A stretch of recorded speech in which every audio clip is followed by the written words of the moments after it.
സർക്കാർ മുദ്രയുള്ളതാ. വില കുറവ്, വീര്യം കൂടിയത്. വേണ്ട, നിനക്ക് ബ്രാൻഡഡല്ലേ പറ്റൂ. ഇവിടെ പക്ഷെ ഒഴിഞ്ഞ കുപ്പികളെ ഉള്ളൂ. ഇതെന്താ ഹോബിയോ? പോയ കാലമാണ് രവിയേട്ട.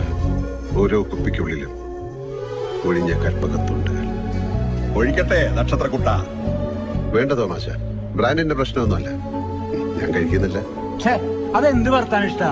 ഇന്ന് കഴിച്ചില്ല പിന്നെ എന്നടാ കഴിക്കുക? വേണ്ടാന്ന് വെച്ചു, അത്ര തന്നെ. നിർബന്ധിക്കണ്ട. വെറുപ്പ് തോന്നി തുടങ്ങി. മടുക്കില്ലേ രവിയേട്ട? എത്ര കാലമായി. വെറുക്കല്ലടാ മദ്യത്തിന്. R.L. സ്റ്റീവൻസൺ എഴുതിയത് നീയും വായിച്ചിട്ടില്ലേ? Wine is bottled poetry. മദ്യം കുപ്പിയിൽ നിറച്ച കവിത.